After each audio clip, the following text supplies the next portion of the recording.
podcast is part of the Sports Social Podcast Network. Thanks for joining us for this edition of Mutchy and Denno. Over the weekend, the regular season of the Football League, or EFL as they like to call it these days under the rebranding, came to an end. So we thought it'd be a good opportunity to talk playoffs. Robbie Dennison and Andy Mutch with me, as always. Denno, any fond memories of the playoffs, or are they perhaps best left to other people? With no fond ones because we never got through in them, Johnny. Involved in a couple. I think we were involved in the first one actually with the first ever playoffs, which actually weren't held at Wembley. The final wasn't held at Wembley. We went through.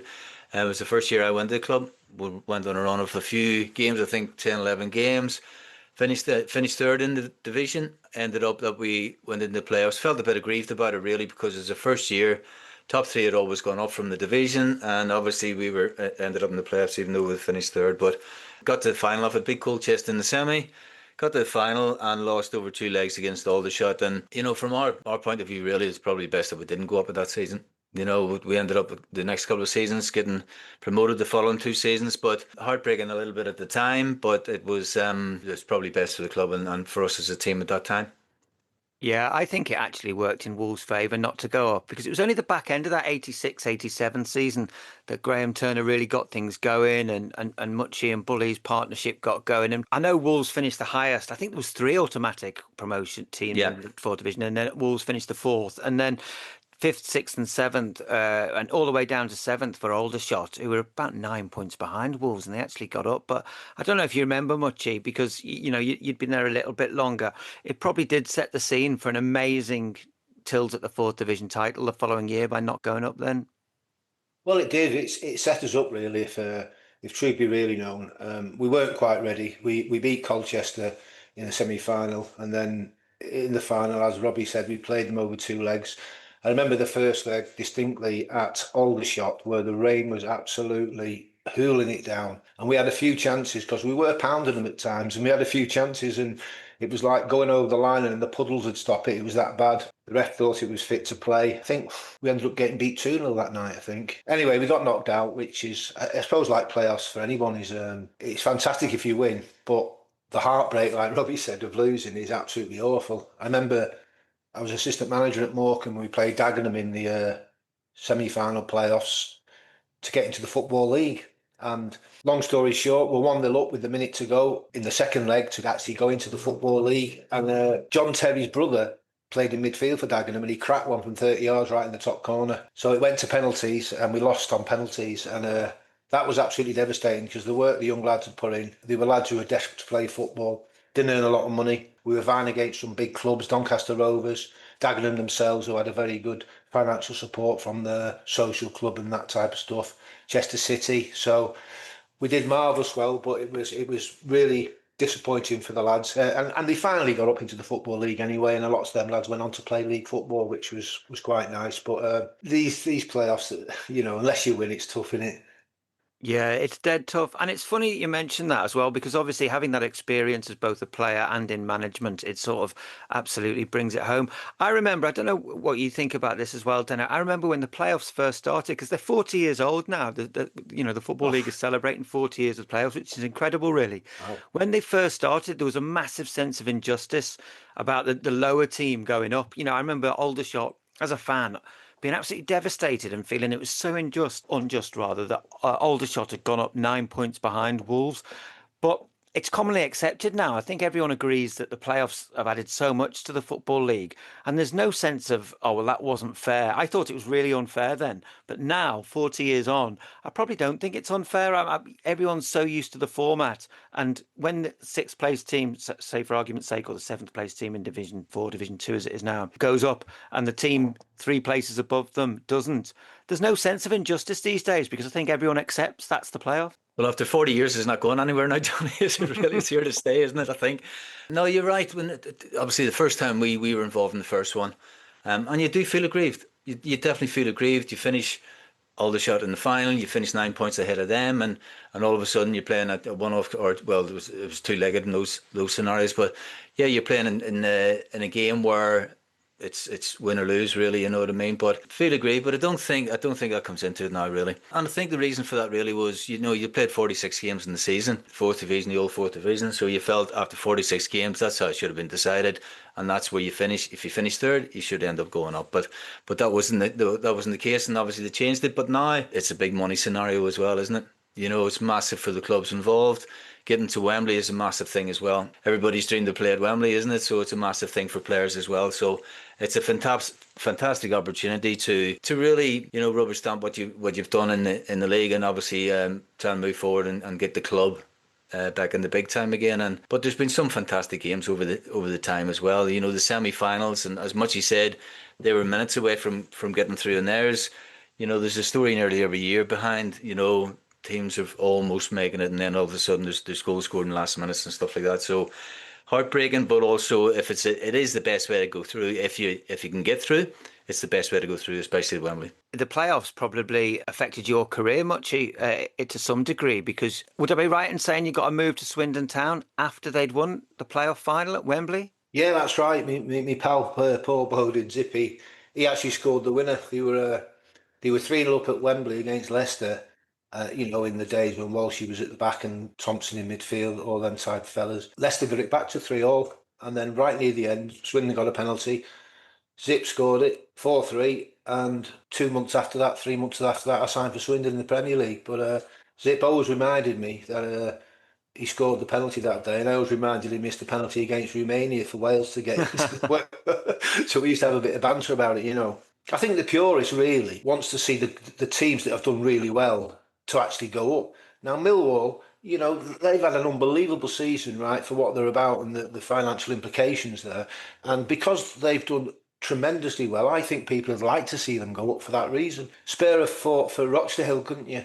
Two teams, 100 and odd points each. York and Rochdale played a few weeks ago, last game of the season. York scored in 90 plus 13 minutes, right, to go up to the Football League, and Rochdale had to go into the playoffs after having over 100 points. It beggars belief, doesn't it, really?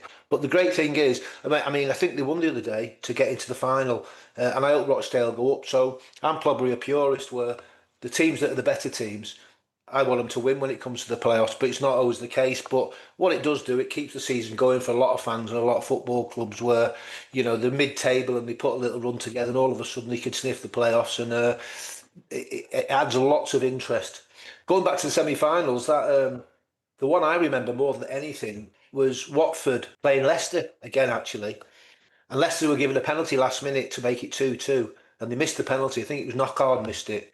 And then Watford broke down the other end, and Troy Deeney scored that goal to make it 3-1. And I actually watched that game, and it was absolutely a tremendous game as a neutral. I wouldn't have liked to be a Leicester fan, don't get me wrong. That's how it rolls, doesn't it? But it keeps interest with the supporters, and it brings finance into the club, doesn't it? I think Johnny might have been involved in that. Johnny, were you involved in that one? I was indeed, yeah. I was working for Soccer Saturday that day, Mutchy, believe it or not. Were you? I thought you were going to say you played left back. Well, Mutchy's one of the few people without the. I was going to say without the internet, but he certainly doesn't spend too much time on YouTube. I went viral after that game, Mutchy, on YouTube for my slightly over the top reaction to that whole incident. Wow. But you know what, Johnny? For me, it wasn't over the top, was it? Mutchy, the way it happened, the penalty would have taken Leicester through, and then Watford break out. Minutes in the game, Watford break down the other side, and they score the goal that takes them through, and that's the playoffs. That sums up the playoffs, like, really, in a nutshell. And you've every right to go ballistic whenever you're commentating or watching or whatever. It's just one of those things that happens, and in those scenarios. In the playoffs, it's absolutely amazing. Yeah, it was good fun. I remember when Jeff Stelling came over to me. The game was actually on a Sunday, so we had one of those extra soccer Saturdays that they throw in on a Sunday sometimes. And I was very excitable when that penalty was being taken, and I think I started too high pitched. And so by the time it was saved and the rebound was saved, and then they went down the other end and scored, I had nowhere left to go, and sort of my voice cracked a little bit. I went a bit high pitched, and it found its way onto YouTube and various other things. One of the lads in the office called it a scoregasm, which was probably about right. I tell you what, Johnny, I'm going to look that one up definitely. Oh yeah, it wasn't one of my finest moments, but it did. I suppose it did encapsulate the playoffs because behind me there was a massive pitch invasion, flares were going off, and it was. Even though Watford didn't go up, I would say that that's probably more of a special and important moment to them than a promotion because what is it now? That was the 12-13 season that. So over God, 14 years later, maybe that Watford fans will probably remember that game and that goal more than any promotion. That was 14 years ago. I think it was. I think it was May 2013. I'm fairly sure it was. Fairly sure it was Wow. May. Mad, isn't it? That's unbelievable. I thought it was a lot more recent than that, but there you go. Yeah. But the Amazing. older shot was 40 years ago, mate. So let's get off that subject, will we? Yeah, very quickly. Yeah, I I know. can see your grey hair anyway. So It's nearly white now. Did But no, sorry, Johnny. Obviously, that's the elation of winning games of football, isn't it? But my next memory, and you probably remember it as much as well as me. But it was the Bolton scenario. Whenever we had them in the semi-final, and at that point we were, Graham Taylor's time, and we had a really good side then. Really good side. We had a load of injuries during the season, but we were actually playing really well come the end of the season. Missed out on the automatic promotion, but and then we got to the semi-final and. We totally outplayed Bolton in the first leg, only won it 2-1, could have won it 3-4-5-1, put the tie beyond Bolton, but unfortunately we didn't, and then we went to, I think it's Burnden Park, wasn't it, and lost 2-0, but that was absolutely heartbreaking. It really was, and for different points of view, for my scenario, it would have taken us the whole way through the leagues, and I'd have been part of that. If we'd got to the final and then gone through in the playoff final, which would have been a nice sort of feather in your cap, but also going to Wembley again and playing at Wembley again, all those scenarios come into your mind, and it was totally heartbreaking. Tears in the dressing rooms afterwards, I'm sure it was in the stands as well, and something that you just don't forget overnight. Yeah, I remember. It's funny that you should say that from a playing perspective because I think it still to this day my most depressing moment as a supporter. I remember stood on that open terrace in the away end at Burnden Park, just in that corner, and it was horrible, really horrible night. It did feel like it would never be our day. And for players like you, Tomo, Vino was still there, I think, as well, and Bully, Yeah. obviously, it was so sad to know that that was probably one of the best chances the club was ever going to get of getting through the divisions because it was a really really good team, dead exciting team to watch, and we had such fun that season. It's just a shame it ended like it did. Yeah, well, there was actually Graham Taylor at the time. He had taken over the Turner side, and yeah, Turner had put most of them together. But we ended up getting injuries. I think Froggy got injured, Tony Daly got injured, John DeWolf got injured near the end of the season, and we had about 5 or 6 out of the team that probably would have started on that night. But still, we had a really good side. Dean Richards and Tom Moore. I think Vino was left back. Don played Dave Kelly, myself. With a really good side and good enough to beat Bolton over 2 legs. Unfortunately, luck didn't go for us. But it's one of those things, and you try to bounce back the following season. But it did take a while to get over that. It really did. Were either of you involved or watching or actually attending the game at Cardiff when Wolves finally got up in 2003 at the Millennium Stadium? Did either of you go to that one? I heard it on the radio, me, because well, not all the game, because I was actually working. I was scouting. I think I was scout at Doncaster Rovers at the time, chief scout, and I left the ground. I was in Manchester somewhere. I left the ground and I was listening to it on the radio. Obviously, it was 3-0 and great for Sir Jack Hayward because, what he put into the club. And as you say, it took a long, long time. But, you're not playing the history of a club, aren't you? You're playing the 11 players on the pitch. But it was a great time. It was brilliant for the fans, really. The players, the professionals, they'll, enjoy that moment like you never believe. But the fans, at last, they got the wish. And now we're going down. Johnny, yeah, Johnny, I was there. I Were was you there. there, Denno? Yeah, I'd done the radio quite a bit and different things, and I was sort of in tow with the radio, and I just sat and watched it from the press box. Fantastic. The first half they absolutely blew Sheffield United away, but still, like those Wolves fans up around me, and they were hugging each other and giving me a hug, and even Kenny Hibb would come to me and shook my hand and all, and this was at half time, and I'm thinking this isn't over yet, just it's steady on, lads. And then we come out the start of the second half, 5 minutes into it, I think they get a penalty, Johnny, and then Matt saves a penalty. But honestly, if they'd have scored after 5 minutes, second half, it was game on then. But you just felt that whenever Matt saved it, then it was, everything was going to be fine, and they run out comfortable winners, didn't the 3-0. But it was massive relief for everyone. Massive relief. We stayed in Cardiff that night, had a few beers. We actually stayed in the same hotel as Sheffield United, and they had a bit of a do on the go, but I don't think it lasted too long, actually. I don't know why. I'm not surprised. But it was just, I think it's relief from fans and everything. It had taken so long to get back to where the club needed to be, really, and it was a fantastic sense of achievement for everyone involved in the club, I'm sure. Yeah, what I liked about that was the fact that it was Cardiff. I'll be honest, I prefer the Millennium Stadium to Wembley. I love the fact that it's a bang in the city centre, right near the train station. There's pubs all around it, and you just felt more of an atmosphere with the stands closer to the pitch, more on top of them, the pitch at Wembley. So I love the Millennium Stadium for that, and I know there was some people have said it was a shame it wasn't at Wembley because that was being rebuilt. I actually thought it was better than being at Wembley. Yeah, the atmosphere was amazing, wasn't it? And I know it's easy saying that whenever you've won the game, isn't it? You won 3-0. I'm sure Sheffield United had half time and they didn't enjoy the second half and the rest of the game, so they went home, pretty depressed about things. But the atmosphere was amazing that day. And you're right, Johnny, because where the stadium is, you come outside the stadium and there's pubs just all around it, isn't there? And when you come out of the ground, then you were going in and the Wolves fans were buzzing around it. So the atmosphere of the whole day was fantastic. I didn't see any trouble. Both sets of fans were sort of mingling together and didn't see any trouble. So it was a great day out, and obviously to win the game was amazing for the Wolves lads and the fans as well. Yeah, and it was one of those rare games. Wolves went up early in it, so there was sort of celebrating very early on, and then it just got better and better and better. So there was never that sense of fear or jeopardy, really. It just became one long celebration. I know perhaps things might have been different if the penalty had gone in. Once Matt Murray saved that, it felt like that second half was just a bit of a lap of honour, really, or an encore. It was great fun. Absolutely, yeah. I think you're right, Matt. When he saved that it was game over then. I'm sure at half time, I think it was Neil Warnock was manager them at the time. I'm sure he had to give him a right, rev up to get them going, start of the second half, and as I said, if they had scored that one early on, then it might have been, even though it's 3-1 still, fans become a little bit tense. Feel as if they're going to, sides are going to get back into the game again, and so for Matt to save it, it just eased everybody's the tension in the whole stadium from the Wolves fans there.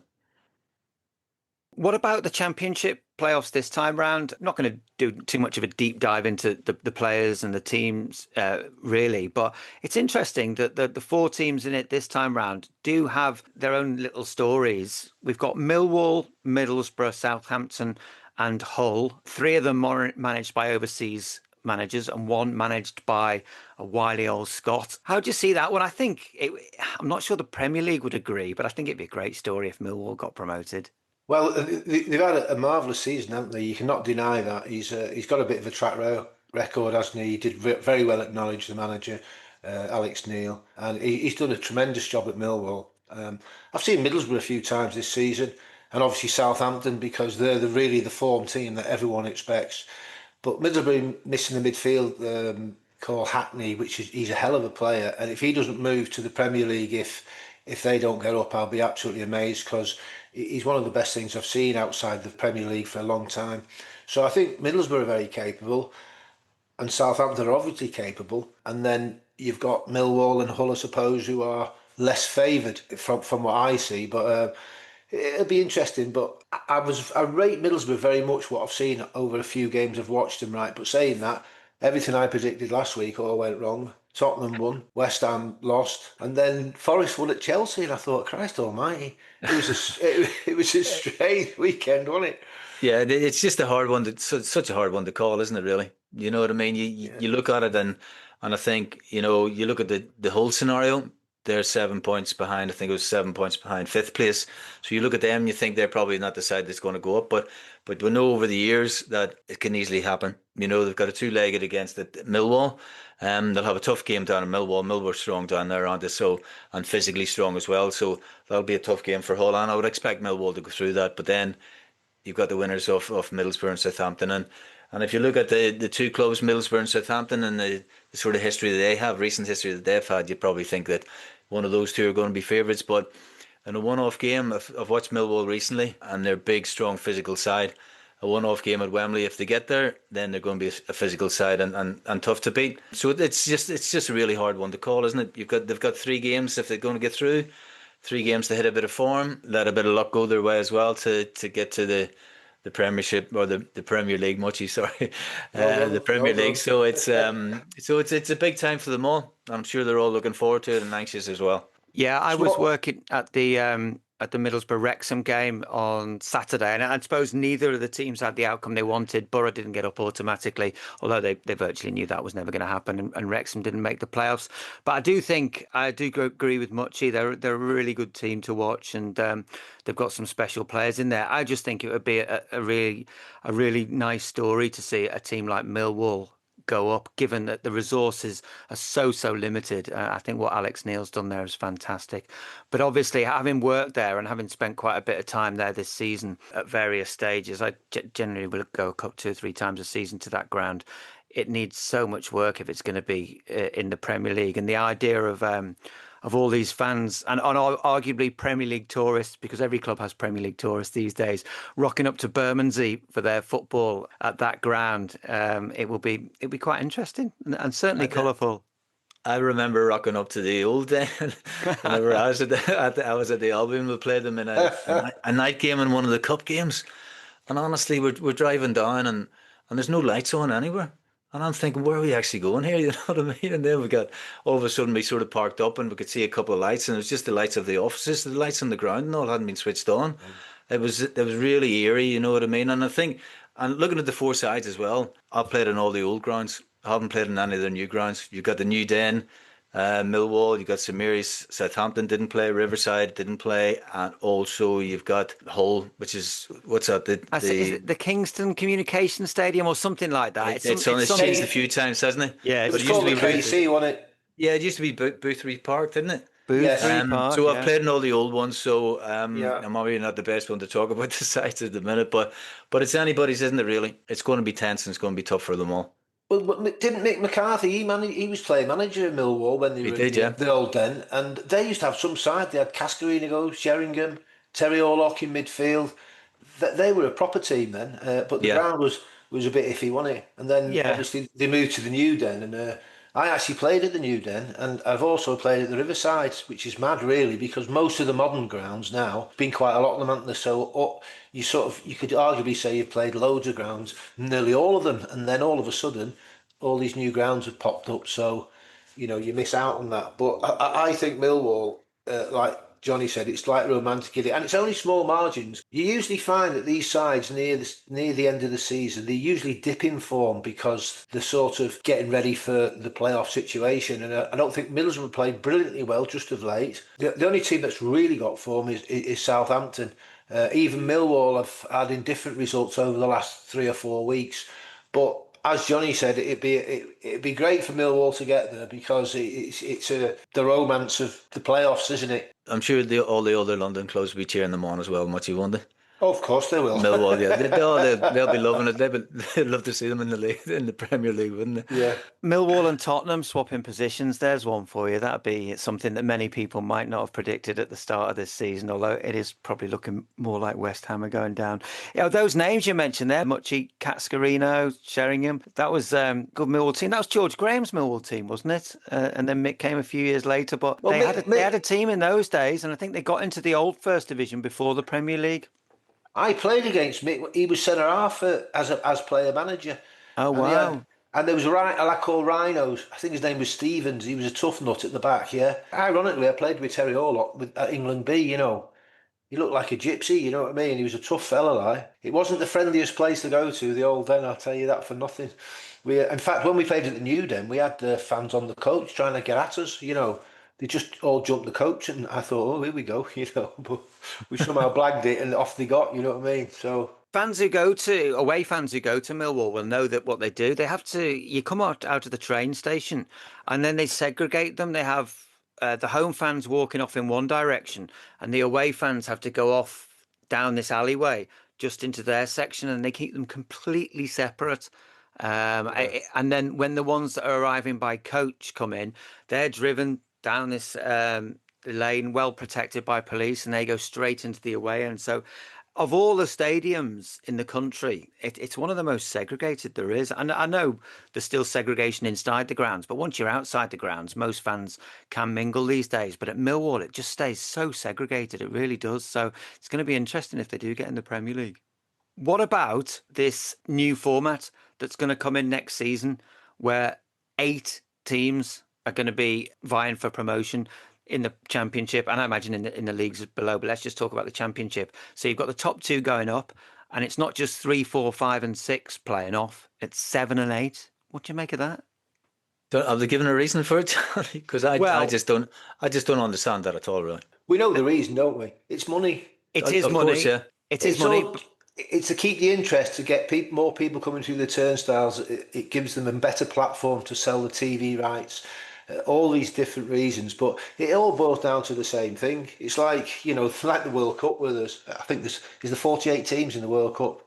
That Infantino said it's going to be absolutely fantastic, and they're charging the average supporter absolutely fortunes for tickets, never mind getting there. And I think it's just the way it's going. It's getting greedier and greedier, and the associations are just taking it a little bit too far. And this championship, like with us 8, you think, well, really? If they said top 3 and then 4 playoff, you could say, well, that's not the worst, because you're getting 4 going up and 4 down, but the Premier League wouldn't have that, obviously. To have 6 teams involved in the playoffs, you can finish halfway up the league and win 2 games and get in the playoffs. Well, that's it. That's it. There are some mad. very, very average teams finish 8th in the Championship. And I can see how they passed it through. I mean, the EFL CEO, Trevor Birch, has said that they had discussions with the clubs and other stakeholders. And his exact quote was, "We are confident this change will further strengthen the Championship as a competition and give more clubs and their supporters a genuine opportunity of achieving promotion." Well, that bit's right. It will give them more opportunity of achieving promotion. I don't know whether it will strengthen the Championship. Perhaps clubs will be able to sign players on the basis that they can offer, an extra route as promotion. Maybe I can see where the people who will have voted for it. There's people like Peter Ridsdale, who's at Preston North End. He absolutely will have voted for this and tried to get it pushed through, because all those clubs on the periphery of the playoffs want their shot at it. I just think going down to 8 is a stretch, Denno. It's too much, and the season goes on too long anyway, Johnny. You know what I mean? So it's still that this season's going to go on to near enough at the end of May, isn't it? In the Premier League and stuff. So for me, it drags on too long. The amount of games that people play, they always moan about the amount of games they have to play anyway, and then all of a sudden you're adding more onto it in the end of season again, and the season won't be pushed back at the start of the next season. It'll still be starting at the same time. So it's condensing the whole end of season scenario where people get resting and come back firing again. So I just don't. I think the 4 in the playoffs is absolutely fine. 2 semis, a final at Wembley, and get on with it. But as you say, you can understand why the powers that be want it. Want more monies in the club and more monies in the coffers. So that's why they're doing it. But it's not always to the benefit of the game of football, really. I don't think, and I don't think it strengthens the league at all. I really don't, because the league's always going to be strong. No, I agree with you completely on that one, Denno. Just a final word then. We can't leave a playoff chat without wishing your former teammate Paul Cook the best of luck, because he's got Chesterfield into the playoffs in League Two. It's been a proper fight for them and a scrap for them all season, but after promotion and after doing so well, bringing them back to the league in the first place, he's there and he's in the playoffs. So we'll definitely be watching Cookie's team in action. Yeah, Definitely. good luck, Cookie. Good luck, Yeah, mate. they beat Swindon, didn't they, last game to get in the playoffs? And Swindon and themselves were sort of next to each other, weren't they? So whoever took the points actually got in the playoffs. But he's since he's been in management, he's done an unbelievable job. I think lots of people that know him from back in the day would never believe that he'd do what he did. He was a bit of a box of frogs, wasn't he? A bit of a case lad, but cracking lad. Don't get me wrong. But what he's achieved in football management, sometimes I wonder why, like a championship club who've struggling what to do. I know we went to Ipswich for a short period, but in real terms, surely you can get a crack in the championship with some top team where he's got the money to actually, compete to get promotion. Because everywhere he's been, he's had promotion, and now he went to Chester. I think they went into the National League, didn't they, at first? Yeah, And then Chesterfield. Yeah. Chesterfield, yeah, and then because he'd obviously been manager before. so he's got him up, and now he's in the playoffs. So he's doing a brilliant job, and good luck. Who are they playing, by the way? Good question. I don't know who they're playing, but I'll be watching it. We've All got right. 10 seconds left, Denno. So a final word from you, but we'll definitely be cheering Cookie on in the playoffs. Oh, definitely. He loves the game. Talks a great game, Cookie, but he loves the game as well. So that's why he's done so well, I think. Without doubt, yeah. Brilliant, lads. Thanks very much. Thanks, Johnny. Cheers, Johnny.